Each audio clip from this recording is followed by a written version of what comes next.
साथियों नमस्कार, जय हिंद, जोहार। जैसे जैसे लोकसभा चुनाव नजदीक आ रहे हैं, सभी पार्टियों के अपने अपने पैंतरे तेज होते जा रहे हैं। यूपी में बीजेपी के 1.5 दर्जन से ज्यादा सांसद उसकी अपनी कसौटी पर ही फेल हो गए हैं। लोकसभा चुनाव से पहले अपने सांसदों का रिपोर्ट कार्ड तैयार कर रही बीजेपी अगले लोकसभा चुनाव में कई बड़े चेहरों का टिकट काट सकती है। खास बात यह है कि इस रिपोर्ट कार्ड में यूपी के टॉप सांसदों में प्रधानमंत्री नरेंद्र मोदी, रक्षा मंत्री राजनाथ सिंह और अमेठी सांसद व मंत्री श्रीमती स्मृति ईरानी अव्वल है। वहीं पूर्व मुख्यमंत्री कल्याण सिंह के पुत्र राजवीर फिलहाल सपा के लिए बैटिंग कर रहे स्वामी प्रसाद मौर्य की बेटी संघमित्रा मौर्य और आजमगढ़ से सांसद निरहू अब बतौर जनप्रतिनिधि जन आकांक्षाओं को पूरा करने में फेल पाए गए हैं। यूपी में लोकसभा के 80 सीटों में से बीजेपी के सहयोगियों के पास 66 सांसद हैं और इस बार तो बीजेपी के अपने लिए मिशन 80 का लक्ष्य तय किया है। पार्टी को भी पता है कि ये लक्ष्य इतना आसान नहीं है। केंद्र और राज्य दोनों जगह दूसरे टर्म की सरकार के बाद एंटी इनकम्बेंसी फैक्टर को भी नकारा नहीं जा सकता। इसलिए पार्टी लगातार अपने सांसदों का इंटरनल सर्वे करा रही है। फिलहाल पार्टी ऐसे 3 इंटरनल सर्वे करा चुकी है। तीसरे सर्वे में करीब 30% सांसदों का रिपोर्ट कार्ड कमजोर यानी पुअर रहा है। यह रिपोर्ट कार्ड बताता है कि सांसद पासिंग मार्क से नीचे रहे हैं और इनके भरोसे 2024 चुनाव में मिशन 350 और यूपी में मिशन 80 की बैतरणी पार नहीं लगाई जा सकती। बीजेपी के सांसदों के लिए 3 कैटेगरी पुअर, एवरेज और गुड निर्धारित की गई थी। पार्टी के आंतरिक सर्वे में सांसदों के काम को इन्हीं 3 कैटेगरियों में बांटा गया था। ये इंटरनल सर्वे भारतीय जनता पार्टी के आगामी लोकसभा चुनाव की प्लानिंग का हिस्सा है। यूपी ने बीजेपी को अपने सांसदों के कामकाज का आंतरिक सर्वे फरवरी 2023 में शुरू किया था। पहला सर्वे फरवरी मार्च में हुआ जिसमें कुछ अलग पैरामीटर रखे गए थे। दूसरा आंतरिक सर्वे मई जून 2023 के बीच कराया गया। इन दोनों ही सर्वे के बाद भाजपा ने सांसदों की एक लिस्ट तैयार की और इसके बाद अपना तीसरा आंतरिक सर्वे हाल ही में अगस्त सितंबर में संपन्न हुआ है।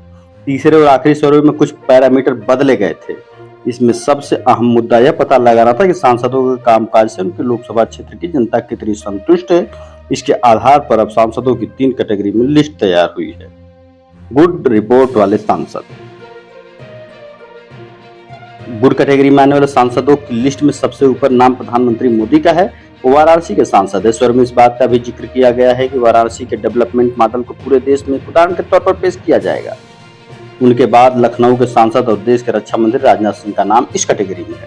वहीं अमेठी सांसद और केंद्रीय मंत्री स्मृति ईरानी का भी नाम इस लिस्ट में है। इनके अलावा केंद्र सरकार में वित्त राज्य मंत्री और महाराजगंज के सांसद पंकज चौधरी का भी नाम गुड कैटेगरी में है। गौतम बुद्ध नगर के सांसद डॉक्टर महेश शर्मा, आगरा के सांसद और केंद्र सरकार में स्वास्थ्य राज्य मंत्री एसपी सिंह बघेल, जालौन के सांसद और केंद्र राज्य मंत्री भानु प्रताप वर्मा का भी नाम गुड कैटेगरी में ही आता है। बीजेपी के लिए चिंता का सबब हो सकता है कि पार्टी के तीसरे इंटरनल सर्वे में एवरेज कैटेगरी वाले सांसदों की संख्या पुअर कैटेगरी वाले सांसदों से कम है।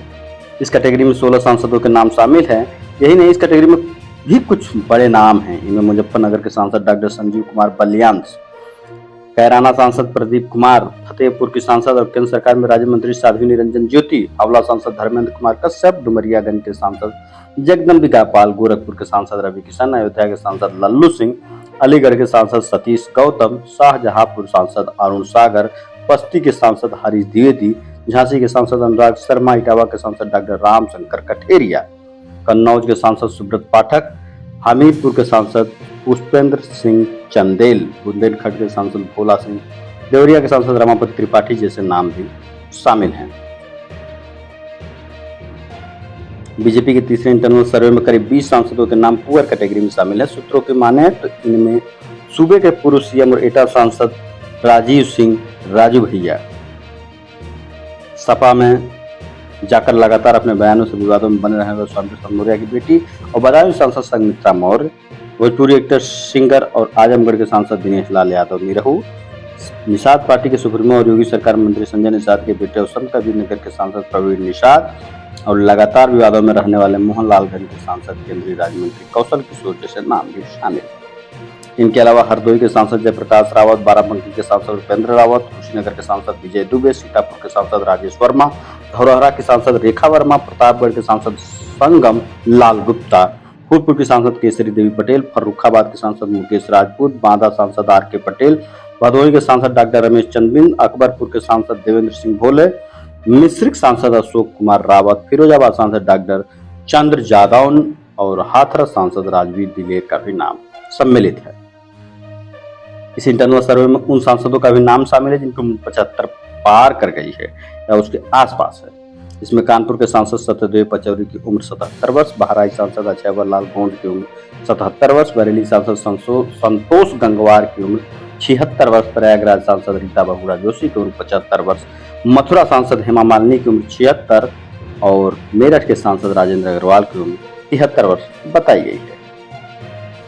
पार्टी के इस इंटरनल सर्वे की प्रक्रिया पर भाजपा के प्रदेश महामंत्री संजय राय का साफ तौर पर यह कहना है कि निश्चित रूप से भारतीय जनता पार्टी की व्यवस्था में पार्टी के केंद्रीय इकाई की ओर से अलग अलग विषयों पर सर्वे होता रहता है। जनप्रतिनिधियों को लेकर के सर्वे के आधार पर बीच बीच में उन्हें बताया भी जाता है कि आपका पक्ष यहाँ ठीक नहीं है और उसे ठीक किया जाए। सरकार की एजेंसियां भी लगातार मंत्रियों और जनप्रतिनिधियों के काम को लेकर सूचना देती रहती है और प्राइवेट एजेंसियों से भी फीडबैक लिया जाता है।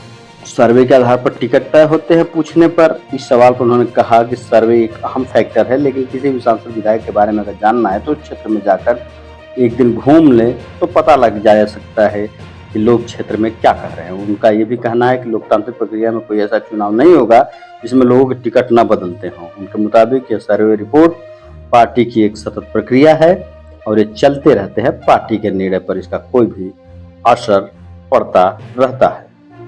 इस सर्वे में योगी सरकार के कुछ मंत्रियों को लेकर भी उनके क्षेत्र से फीडबैक लिया गया है। फीडबैक के आधार पर अगर पार्टी यूपी सरकार के मंत्रियों को लोकसभा चुनाव में उतारने का फैसला ले सकती है। सर्वे में जिन मंत्रियों का नाम है लोगों के बीच जाने, उनकी समस्या सुनने और अपने क्षेत्र में एक्टिव रहने के मामले में सामने आया है, उनमें कृषि मंत्री सूर्य प्रताप शाही, इन्हें देवरिया से उम्मीदवार बनाया जा सकता है। पीडब्ल्यूडी मंत्री जतिन प्रसाद का भी नाम गुड रिपोर्ट में शामिल है, इन्हें धरौरा या पीलीभीत से चुनाव लड़ाया जा सकता है। पर्यटन मंत्री राजवीर सिंह को फिरोजाबाद से चुनाव मैदान में उतारा जा सकता है।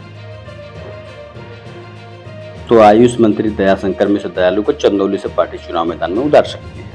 वन राज्य मंत्री केपी मलिक, इन्हें बागपत से पार्टी अपना उम्मीदवार भी बना सकती है। भाजपा सरकार के मंत्री व विधायकों को पहले भी लोकसभा टिकट देती रही है। 2019 लोकसभा चुनाव में बीजेपी ने यूपी सरकार में 4 मंत्रियों को लोकसभा चुनाव लड़ाया था। इनमें रीता बहुगुणा जोशी, एसपी सिंह बघेल, सत्यदेव पचौरी और मुकुट बिहारी वर्मा शामिल थे। मुकुट बिहारी वर्मा को छोड़कर बाकी तीनों मंत्री चुनाव जीतने और सांसद बने। इसके अलावा 2019 में पार्टी ने अपने 4 विधायकों राजवीर सिंह दिलेर, प्रदीप कुमार, अक्षयवर लाल गोंड और आर.के. सिंह पटेल को भी चुनाव मैदान में उतारा था और ये सभी चुनाव जीतकर लोकसभा पहुंचे। वहीं 2014 के लोकसभा चुनाव पार्टी ने तब विधायक रहे उमा भारती, केशव प्रसाद मौर्य, सावित्रीबाई फुले, हुकुम सिंह, कुंवर भारतेंदु सिंह, राघव लखनपाल, कलराज मिश्र, महेश शर्मा और कुंवर सर्वेश कुमार को लोकसभा का चुनाव लड़ाया और ये सभी जीत कर तब सांसद भी बने थे। भारतीय जनता पार्टी ने सांसदों के कामकाज और उनकी लोकप्रियता को लेकर के जो आंतरिक सर्वे कराया है उसकी रिपोर्ट और उन सांसदों का क्षेत्र से मिला फीडबैक की 2024 के लोकसभा चुनाव में टिकट मिलने या कटने का सबसे बड़ा आधार होगा। बीजेपी पहले भी इस आधार पर टिकट में बदलाव करती आई है। 2022 के विधानसभा चुनाव में पार्टी ने इंटरनल सर्वे के आधार पर 80 से ज्यादा विधायकों को टिकट काट दिए थे। इतना ही नहीं, हाल में जब नगर निकाय चुनाव हुए तो बीजेपी ने सर्वे के आधार पर 16 मेयर में से 13 मेयर के टिकट काट दिए थे। ट्रिपल इंजन की सरकार में अगर जनप्रतिनिधि अपने क्षेत्र की जनता की समस्याओं का समाधान नहीं कर पा रहे तो उनको राजनीति के लिए इससे मुफीद मैदान फिर नहीं मिलेगा।